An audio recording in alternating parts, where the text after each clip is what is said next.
Alden Farms, which is located in Bellsville, began as a nursery and garden shop. But after 25 years of operating it, owner David Therriault decided to focus full-time on the artistic side of his landscape work, sculpture. His love of raw material, shape, texture, and design has resulted in the 3-acre sculpture garden at Alden Farms and a well-respected art business. All of them are stone. Some have metal or glass included, but it's different stones. It's all recycled material, so it's either granite or limestone, sandstone, a marble, old building parts or mock-ups that were, discarded.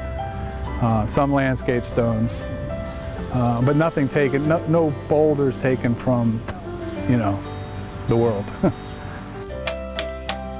The thing you want to express comes as a black and white in my head, and then I find the stone that will accept that, and it changes as you're working on it, so you're never really quite sure what it's going to be. They're for splitting rock. You'll drill holes, and then you'll drive this down through the hole, and it'll actually pop. It's all hand tools, but some of them are electric, some are pneumatic. It's all self-taught for me. And I don't call myself a stone carver, because those guys are very precise and they are taught. I'm a sculptor. The design process is kind of personal, so it has to fit my style. That's granite, yeah. Reused countertop, basically. Yeah. 1 inch diameter. Everything that I use is recycled in some way. We've driven by here a million times on our way in and out of Poolsville, and I've always appreciated the sculptures. I've seen pictures of his work, and I knew he changed from just selling plants to now he's mostly doing sculpture. And we're actually finishing our homestead right now, and my wife is doing a lot of the gardening, and we're looking for some features inside our garden around the homestead. My favorite part about it was all the architecture and work he put into it, and it's very beautiful. And what was the favorite type of sculpture that you liked? The ones that kind of looked like ruins from buildings and temples. Prices for the sculptures range from $600 to $3,000. I have them in different states, but they're all in gardens or homes. Some of my smaller pieces are inside pieces. Most of them end up in gardens throughout the country.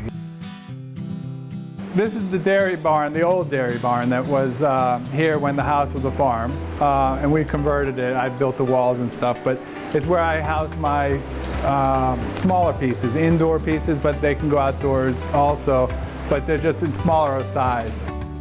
These are great, but when they sell, I gotta work. I gotta go pick, move them. We also have some of the other artists from the studio tour. So it's just a nice place to come in and browse.